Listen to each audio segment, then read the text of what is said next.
నాకు డబ్బుంది, బలగం ఉంది, మంత్రి పదవి ఇవ్వాల్సిందే. మా అన్నకిస్తే నాకేంటి, మా జిల్లాలో ఎవరికిస్తే ఏంటి, నా లెక్క నాదే, నా కోటా నాదే, ఇస్తారా ఇవ్వరా అంటూ ముందు అల్టిమేటాలు జారీ చేశాడు రాజగోపాల్ రెడ్డి. అవదని తేలిపోయాక రేవంత్ రెడ్డి అలా మాట్లాడకూడదు, ఇలా మాట్లాడకూడదు, సీఎం ఇలా ఉండకూడదు అంటూ సుభాషితాలు మొదలెట్టాడు. మీ భాష మార్చుకొని, మీ హవభావాలు మార్చుకొని తక్కువ మాట్లాడి ఆవేశం అక్కర్లేదు. ఇంకా 3.5 ఏళ్ళ గవర్నమెంట్ ఉంది, ముఖ్యమంత్రి మీరే ఉంటారు.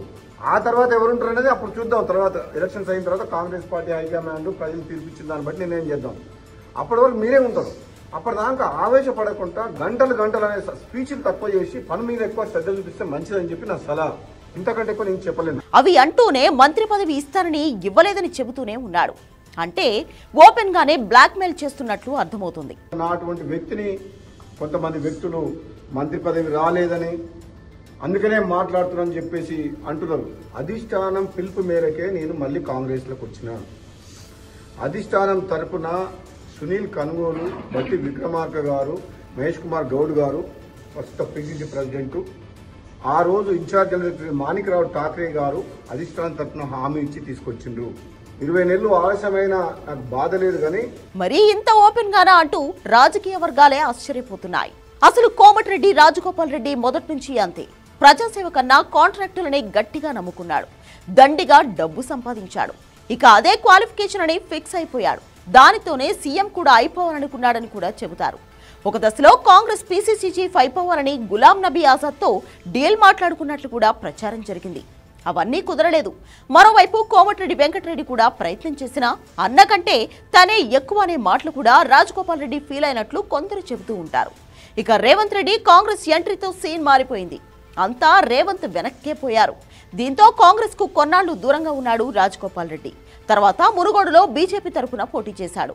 అన్నను కూడా బీజేపీలోకి తీసుకుపోయే ప్రయత్నం కూడా చేశాడు. అయితే అక్కడ ఓడిపోయాడు. ఆ తర్వాత ఎన్నికల సమయానికి రేవంత్తో రాజీ చేసుకున్నాడని అంటారు. అప్పుడే మంత్రి పదవి హామీ వచ్చిందనేది ఆయన మాట కూడా. ఈసారి గెలిచాడు, కానీ మంత్రి పదవి రాలేదు. రేవంత్ రెడ్డిపై కారాలు మిరియాలు నూరిన అన్నదమ్ములిద్దరూ కలిసిపోయారు.